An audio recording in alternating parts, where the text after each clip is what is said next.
नमस्कार students, PSC part third के nuclear physics के पेपर में आपका स्वागत है। आज का हमारा टॉपिक है रदरफोर्ड स्कैटरिंग फार्मूला, रदरफोर्ड विकिरण सूत्र। रदरफोर्ड ने एक प्रयोग किया था अल्फा कण और एक सोने की पट्टी के साथ, और उस प्रयोग के आधार पर उसने नाभिक की खोज की थी और एक परमाणु संरचना का एक मॉडल लिया। उसने क्या किया कि एक रेडियो एक्टिव पदार्थ से अल्फा पार्टिकल को एक बीम के जरिए एक पतली स्वर्ण पट्टी पर आपतित करवाया, और उस आपतन के कारण उसमें जो उसने परिणाम प्राप्त किए वो रदरफोर्ड परमाणु मॉडल के आधार बने। तो रदरफोर्ड ने सबसे पहले क्या किया कि यहाँ से अल्फा पार्टिकल एक स्वर्ण पट्टी पर आपतन करवाया। तो जब उसने करवाया तो इसमें से उसने कुछ प्रायोगिक सेटअप के बाद उसने देखा कि इसमें से अधिकांशतः 99%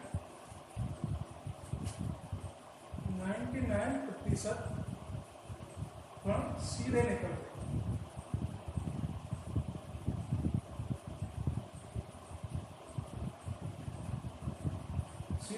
यानी कि उनके मार्ग में कोई भी बदलाव नहीं आया, जैसे वो जिस बीम में जा रहे थे उसी बीम में सीधे निकल गए।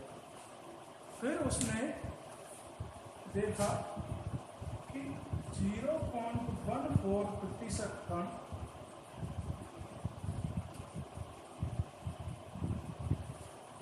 एक डिग्री एंगल से विचलित हो,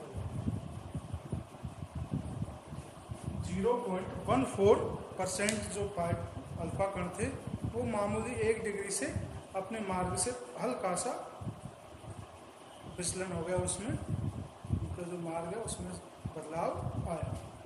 और उसने तीसरा रिजल्ट देखा कि 0.0125% कण 90 या उससे अधिक एंगल से विचलित हो गए। 90 या उससे अधिक एंगल से क्या हो गए, विचलित हो गए। तो उसने 3 तरह की घटनाएं देखी अपने एक्सपेरिमेंट में कि पहली तो 99% जो कण थे जो टारगेट की तरफ जा रहे थे। टारगेट था क्या, सोने की पतली सी पट्टी थी, कर्णिका बोल सकते हैं उसको। उस पर आपतित हुए तो अधिकांशतः सीधे निकल गए। उसके पश्चात दूसरा उसने एक्सपेरिमेंट का रिजल्ट देखा कि 0.14% जो कण थे वो अपने मार्ग से हल्का सा विचलित हो गए। नंबर तीसरा उसने रिजल्ट देखा कि 0.0125% अल्फा कण 90 या उससे अधिक कोण 90 डिग्री से अधिक कोण पर विचलित हो गए, जैसे कि ये। ठीक है, ये 3 प्रकार के रिजल्ट थे। अब इन घटनाओं के इन रिजल्ट के बाद उसने 3 बातें नाभिक के बारे में बताई कि नंबर 1 बात, जब ज्यादातर पार्टिकल सीधे निकल गए तो नंबर 1 कि परमाणु का अधिकांश भाग खाली, परमाणु का अधिकांश भाग खाली, जब तो सारे पार्टिकल ऐसे सीधे के सीधे निकल गए। दूसरी बात, परमाणु का धनात्मक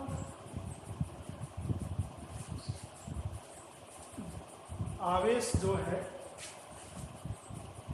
धनात्मक आवेश एक अत्यल्प हल्के क्षेत्र में नाभिक परमाणु के मध्य में स्थित है।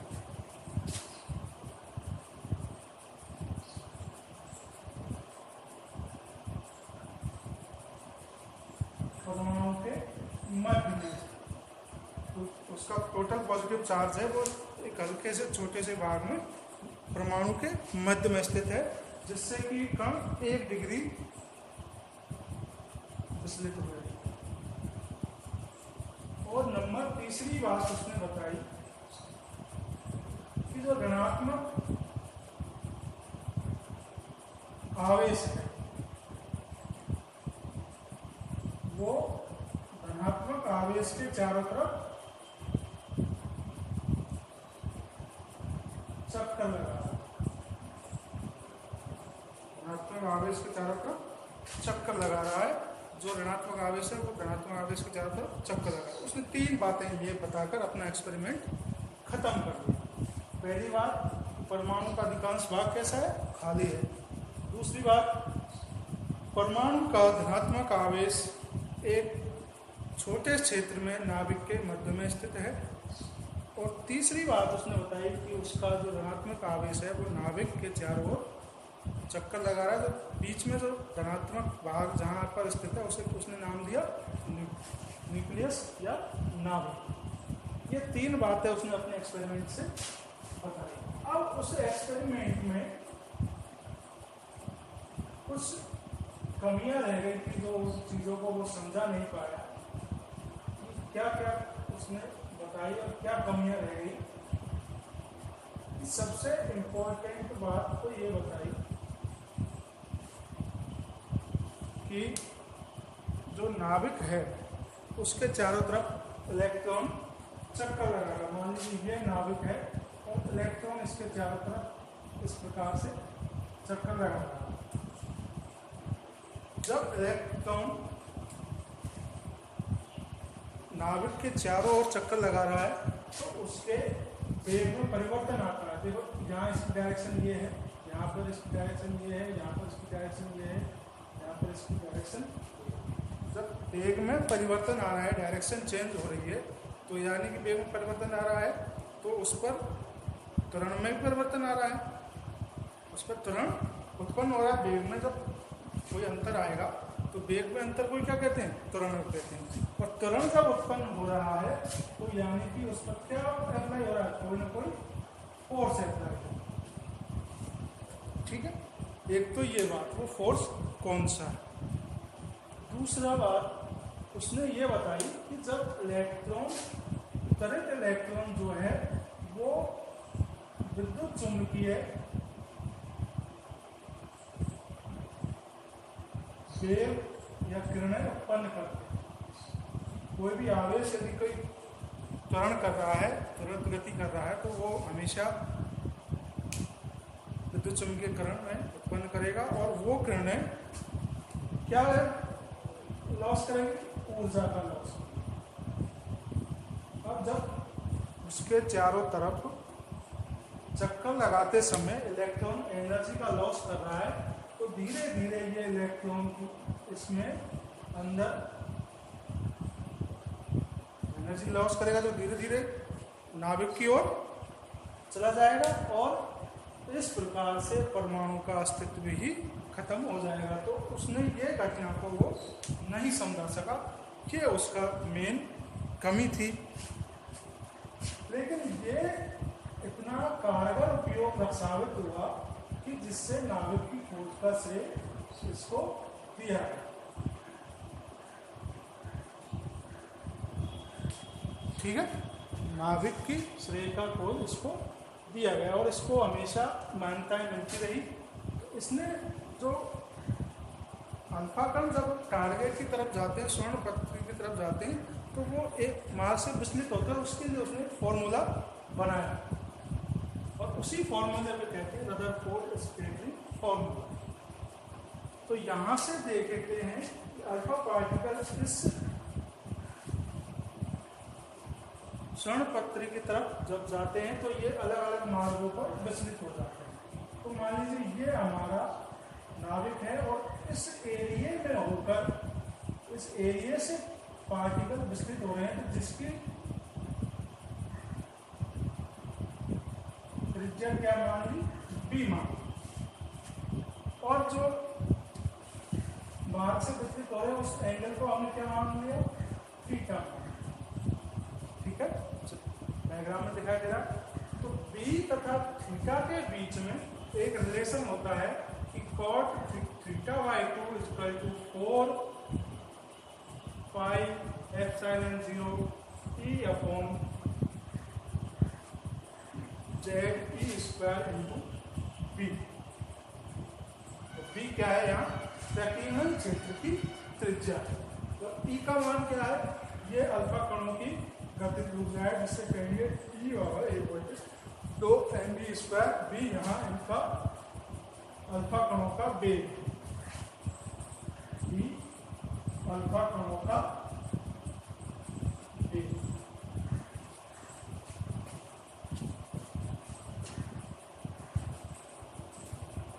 ठीक है, अब ये हमारा इक्वेशन नंबर 1 जो क्या रिलेशन दिखाता है, इस थीटा और प्रकीर्णन क्षेत्र के बीच में।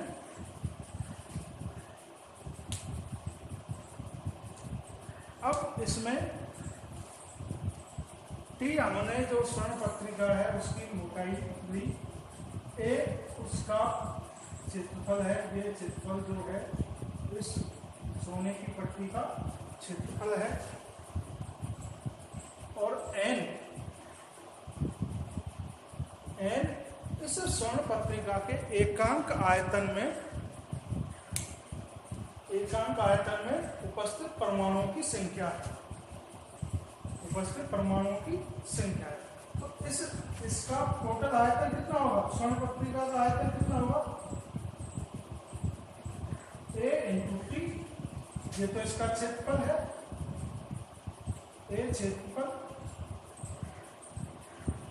तथा टी मोटाई, क्षेत्रफल मोटाई, तो कुल आयतन कितना होगा, एक, और एकांक आयतन में परमाणु की संख्या n है, तो कुल परमाणु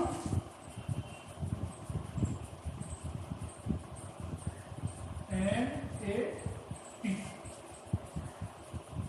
ठीक है, अब देखिए इस प्रकीर्णन क्षेत्र की त्रिज्या b है, इसका पूरा क्षेत्रफल कितना होगा, पाई बी स्क्वायर, जिसे हमने नाम दिया है सिग्मा।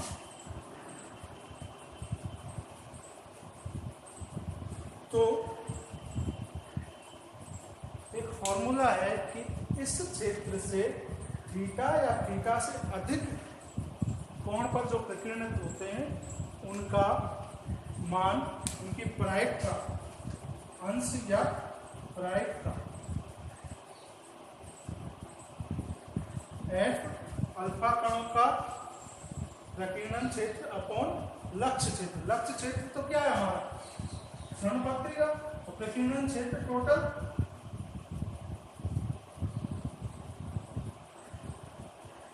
प्रकीर्णन क्षेत्र में कणों की संख्या, प्रकीर्णन क्षेत्र में कणों की संख्या। तो कणों की संख्या ये है Na, कणों की नहीं, परमाणुओं की संख्या, परमाणुओं की संख्या। तो कुल परमाणु कितने होंगे इस क्षेत्र में, ये है मल्टीप्लाई ये NaT by B square upon लक्ष्य क्षेत्र, ये तो NaT अपॉन ये आ गया, ए से ए कट गया, तो हमारे पास आ गया ये, हमने सिग्मा का मान रखा पाई बी स्क्वायर।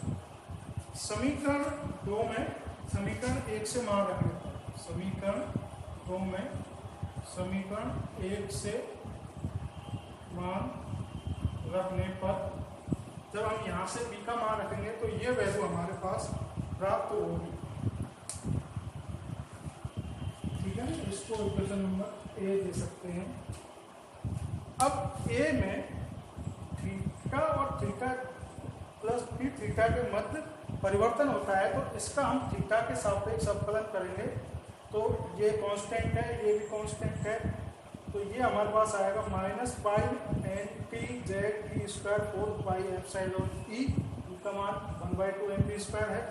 और कॉट स्क्वायर थीटा का अवकलन होता है cos theta cos x square theta by 2। ठीक है।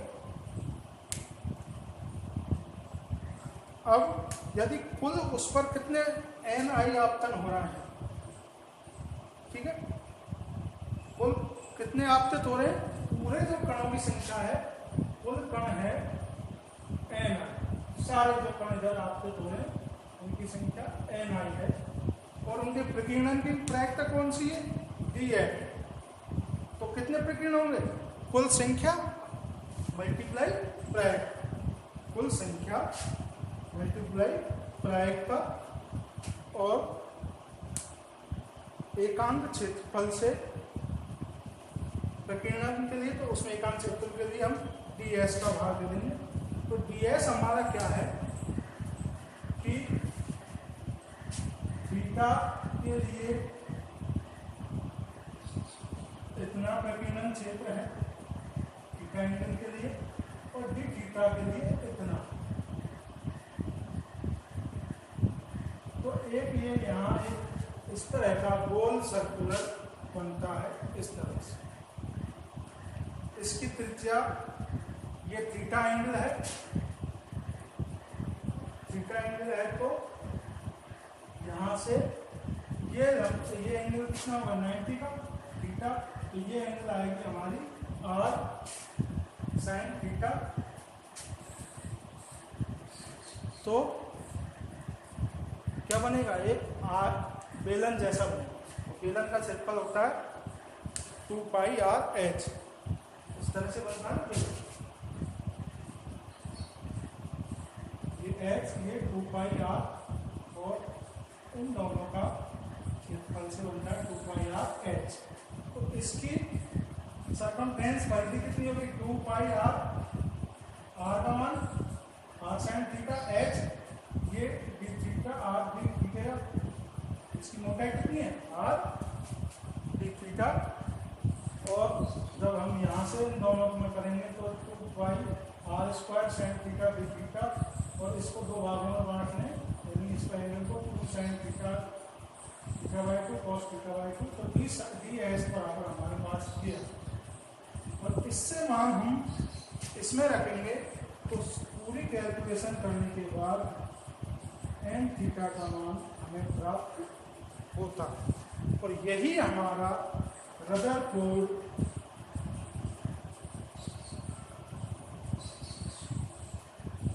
स्कैटरिंग फॉर्मूला है। आगे समझो, यही हमारा रदरफोर्ड स्कैटरिंग फॉर्मूला है। ये मेजर क्वेश्चन है, आपको आने वाले यूनिवर्सिटी एग्जाम में बड़ा क्वेश्चन बनता है, तो आपको पहले यहाँ से शुरू करना है और थोड़ा बहुत रदरफोर्ड के जो एक्सपेरिमेंट है उसके बारे में बताना है। ठीक है बच्चों, तो उम्मीद है ये कैलकुलेशन आपको समझ में आई होगी।